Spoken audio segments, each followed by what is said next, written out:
గతంలో వైసీపీ ప్రభుత్వం ఉండగా టీటీడీ గోశాలలో అక్రమాలు జరిగాయని, కానీ ఇప్పుడు తాము పారదర్శకంగా వ్యవహరిస్తున్నట్లు ఈవో శ్యామలరావు తెలిపారు. వైసీపీ నేత కరుణాకర్ రెడ్డి 3 నెలల్లో 100కు పైగా గోవులు చనిపోయాయి అంటూ ఆరోపణలు చేశారని, బయట చనిపోయిన గోవుల ఫోటోలు తెచ్చి టీటీడీలో జరిగినట్లు ప్రచారం చేస్తున్నారని ఈవో ఆరోపించారు. భూమాన చెప్పిన మాటలు అన్ని అవాస్తవాలే అన్నారు. ఈ ఏడాది జనవరి నుంచి మార్చి వరకు 43, గత ఏడాది 179 గోవులు చనిపోయాయని ఈవో తెలిపారు. ప్రతి నెల 15 గోవులు చనిపోతూ ఉంటాయన్నారు. విరాళంగా ఇచ్చిన గోవులు అనారోగ్యం కారణంతో ఒట్టిపోయిన ఆవులు సహజంగానే చనిపోతాయన్నారు. మరి గోశాల మీద, ఆవుల మీద, గోమాతల మీద ఇంత ప్రేమ ఉంటే మరి ఇవన్నీ చూసుకోవాలి కదా. ఎందుకు వైష్ణవిదేవిని ఇన్వాల్వ్ చేయాల్సి వచ్చింది? పూర్ క్వాలిటీ అని మనం క్యాన్సిల్ చేయడం జరిగింది. ఇప్పుడు మాజీ టీటీడీ చైర్మన్ భూమన కరుణాకర్ రెడ్డి గారు మొన్న 11వ తారీఖు ప్రెస్ మీట్లో చెప్పిన విషయాలు, ఆవులు సంరక్షించే టీటీడీ గోశాల గోవధశాలగా మారడం అపచారం.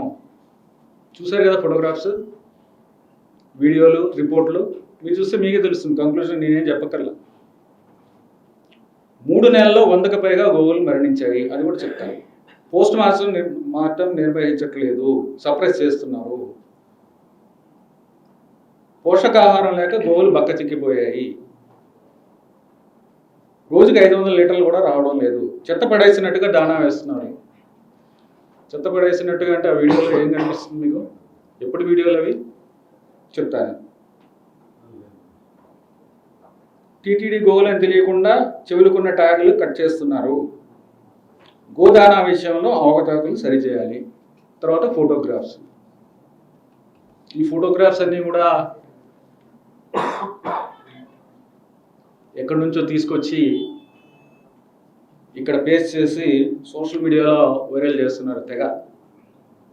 ఈ ప్రెస్ మీట్లో చెప్పినవన్నీ కూడా అవాస్తవాలు. ఇవన్నీ కూడా హిందువుల మనోభావాలు దెబ్బతినే విధంగా ఉన్నాయి. టీటీడీ సిబ్బంది ఇప్పుడు కష్టపడి పనిచేస్తున్నారు. వారు కూడా, వారి ఆత్మస్థైర్యం కూడా దెబ్బతినే విధంగా ఉంది. ఈ వాస్తవాల్ని ఈ విధంగా వక్రీకరించి చెప్పడం తప్పది. హిందువులందరూ కూడా గోమాతలను ఎంతో పవిత్రంగా భావిస్తాము, పూజిస్తాము. ఆ ఫ్యాక్ట్స్ ఏవైతే ఉన్నాయో మీరే చూసారు, మీకు కాపీస్ కూడా ఇస్తాము. లాస్ట్ 3 monthsలో 3 నెలల్లో 100 గోవులు చనిపోయాయని చెప్పారు. ఇంకా ఎన్ని చనిపోయాయి అన్నట్టుగా చెప్పారు. ఇప్పుడు జనవరి, ఫిబ్రవరి, మార్చి నెలల్లో 43 గోవులు చనిపోయాయి. పోయిన సంవత్సరం 179 గోవులు చనిపోయాయి. పోయిన సంవత్సరం జనవరి, ఫిబ్రవరి, మార్చి 2025లో 43 గోవులు చనిపోయాయి. పోయిన సంవత్సరం అంటే కొంత పీరియడ్ బిఫోర్ జూన్ ఉంది, కొంత పీరియడ్ ఆఫ్టర్ జూన్ ఉంది. సో మొత్తం అంతా 179 గోవులు చనిపోయాయి. యావరేజ్గా ప్రతి నెల 15 గోవులు చనిపోతాయి. ఎందుకు చనిపోతాయంటే ఈ 15 గోవులు మనము డొనేషన్ మీద తీసుకుంటాము. వీటిలో ఓల్డ్ ఏజ్ ఉంటాయి, ఒట్టిపోయినవి ఉంటాయి, డిసీజెస్ ఉంటాయి. ఇవన్నీ కూడా తీసుకుంటాం. కానీ కొన్ని డిసీజెస్ మాత్రం మనం స్క్రీన్ చేసుకుని సర్టిఫికేట్ తీసుకుని అవి మిగిలిన వాళ్ళకి ఇన్ఫెక్షన్ లేకుండా అవి తీసుకుంటాం. కాకపోతే మోస్ట్ ఆఫ్ ద మనము గోవులు వచ్చినప్పుడు మనం తీసుకుంటాం. వాటి వల్ల ఎందుకంటే డెత్ రేట్ మామూలుగానే ఎక్కువ ఉంటుంది. ఇదేం కొత్తగా కాదు. లాస్ట్ ఇయర్ కూడా జరిగినాయి, యావరేజ్ జరిగినాయి, ఈసారి కూడా యావరేజ్ జరిగినాయి. అవి గోవులు చనిపోతూ ఉంటాయి. దీంట్లో 15 గోవులు యావరేజ్గా చనిపోతున్నది లాస్ట్ ఇయర్ జరిగింది, ఈసారి జరుగుతుంది. అఫ్కోర్స్ ఇంకా తగ్గించడానికి ఏ విధంగా అనేది మేము ప్రయత్నిస్తున్నాము, అది వేరే విషయం. కాకపోతే ఈ డొనేషన్ మీద వచ్చినవి ఓల్డ్ ఏజ్ వలన, అలాగే ఈ డిసీజెస్ వలన, కొన్ని డిసీజెస్ వలన చనిపోతూ ఉంటాయి. అది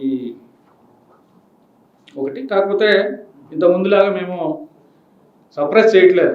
ఇవి ఉన్నది ఉన్నట్టుగా వాస్తవాలు తెలియాలనే విషయంలో చాలా జాగ్రత్తగా ఉన్నట్టుగానే చూపిస్తున్నాము. ఎక్కడా కూడా ఎవరికి మీరు చూపించొద్దని చెప్పట్లేదు. అన్నీ కూడా రికార్డ్ అవుతాయి.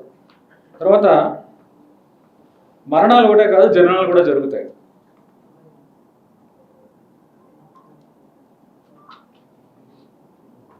ఈ 3 నెలల్లో 43 డెత్స్ అయితే బర్త్స్ జననాలు 59 జరిగాయి ఈ 3 నెలల్లో, జనవరి, ఫిబ్రవరి, మార్చి ఈ సంవత్సరంలో.